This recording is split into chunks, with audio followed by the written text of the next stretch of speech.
Golf's most reliable machine broke on the shortest putt of the week. Monday in Cromwell, Scottie Scheffler drains his 9-footer. Scottie Scheffler settles over 4 feet. The ball wanders left and dies. His travelers ended on a stroke your grandmother converts on the practice green. Everyone reached for the same ugly word within seconds. So, let me sit on it a moment, because the miss itself explains nothing. A 4-foot choke is never really about 4 feet. It is about the 11 months that led a man there.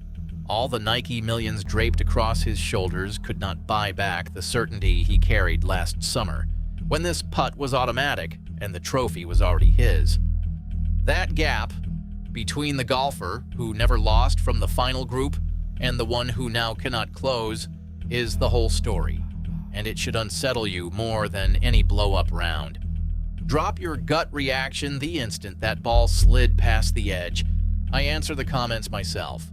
Subscribe if you want the uncomfortable version of what is happening to him. Now let us talk about what really cracked.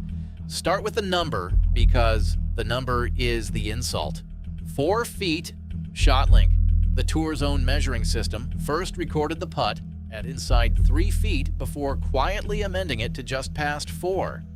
As if even the data was embarrassed and wanted to give the world number 1 an extra 14 inches of dignity.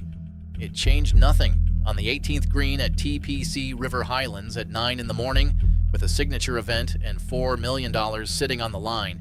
The best golfer on the planet aimed at the left edge, gave the ball a fraction too much pace and watched it catch the lip and spin away. Victor Hovland had already holed his birdie moments earlier. There was no next hole. The Travelers was over, and Scheffler had lost it from a distance most weekend players would tap in without reading. Then came his explanation, and honestly, the explanation is more revealing than the miss. He said he hit it on his line and that it was just a little firm. Read that again. No agony, no confession, no dramatic soul-searching. A man who had just donated a tournament to his rival on a tap-in described the moment the way an engineer describes a tolerance error. That sentence is the purest window into who Scottie Scheffler actually is. He does not judge himself on trophies. He has said openly that he grades his golf shot by shot, process by process, feeling by feeling.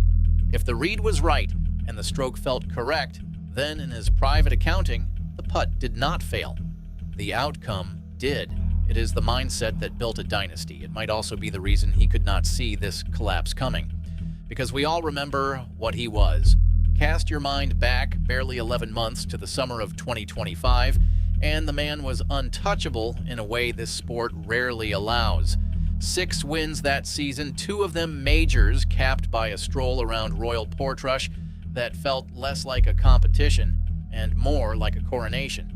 Days before that Open, he sat in a press room and delivered one of the strangest, most honest monologues a world number 1 has ever given, telling reporters that winning feels euphoric for about 2 minutes, that the satisfaction is fleeting, that his family and his faith fill him in ways a claret jug never could.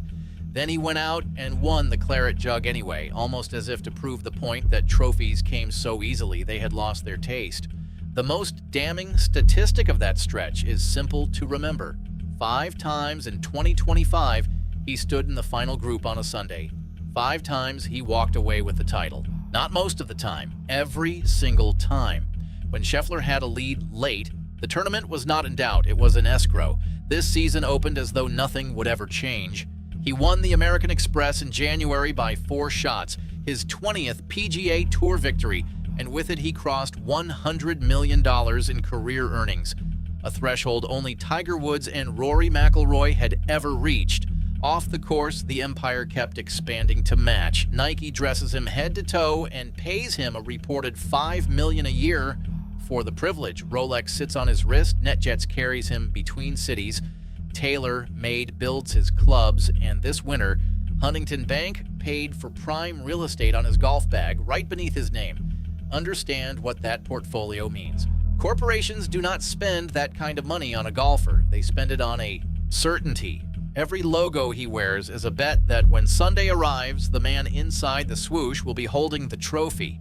For years, it was the safest bet in sports. which is exactly why what happened next is so unsettling. In April, he played beautifully at the Masters and finished second to McIlroy. The following week at the RBC Heritage, he was flawless for 4 days and lost to Matt Fitzpatrick. At the Cadillac Championship, Cameron Young beat him to the line.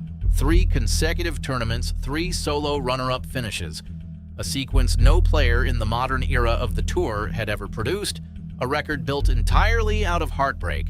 Fold in the Travelers, and the ledger for 2026 reads like a cruel joke. 6 final groups entered, 1 converted. The man who used to close everything now closes almost nothing. And the terrifying part is that his ball striking has arguably never been better. He is not playing worse, he is winning less. Those are different diseases, and the second one is far harder to cure. For 2 days in Connecticut, it looked like the cure had arrived. Scheffler opened the Travelers with rounds of 64 and 60, a start so violent it read like a message to the entire field. On Sunday, he traded the lead with Hovland through driving rain until lightning halted play on the back 9, then returned in fading twilight to save his tournament in the most Scheffler way imaginable.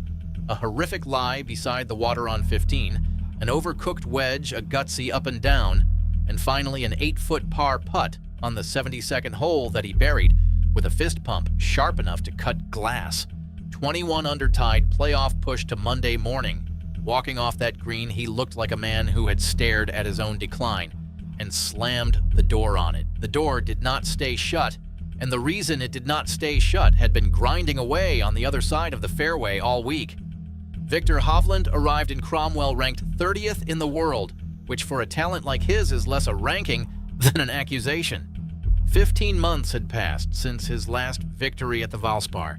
He had missed the cut at the 2 most recent majors, a humiliation for a man who once won the Tour Championship and looked like the future of European golf. His best result all season was a 3rd place in Canada, and unlike Scheffler, Hovland does not speak the calm language of process. After the win, he admitted that falling short genuinely angers him, that he knows how good he can be, and it eats at him when the results do not match. Hold those 2 temperaments side by side. One man judges himself on feelings and execution and can absorb any loss.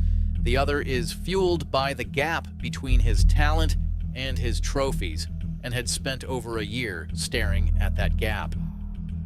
On Monday morning, hunger showed up against serenity, and hunger putted first. The stage even sounded different. A pack of Norwegian supporters, fresh from following their football team at the World Cup in Boston, arrived at TPC River Highlands in national shirts and turned a golf playoff into a terrace derby, chanting Hovland's name as he walked to his ball. The American crowd answered by roaring Schefflers, trying to drown them out. Somewhere in that noise stood Galina Hovland, Viktor's mother, who, in all his years as a professional, had never once been present to watch her son win. Both players found the fairway. Hovland struck his approach to roughly 9 feet. Scheffler answered to 4. For one suspended moment, everything favored the champion. Closer ball, better record, home crowd, a career built on exactly this situation. Then Hovland rolled his birdie into the center of the cup, and the entire weight of the tournament dropped onto a putt shorter than a driver shaft. You know what the ball did. What matters is what happened in the 90 seconds afterward, because that is when this stopped being a golf result and became a story. The PGA Tour's own account posted the clip almost instantly, framing it with brutal simplicity. Scheffler had this putt to continue the playoff. Instead, Viktor Hovland is the champion. That single post was the detonator.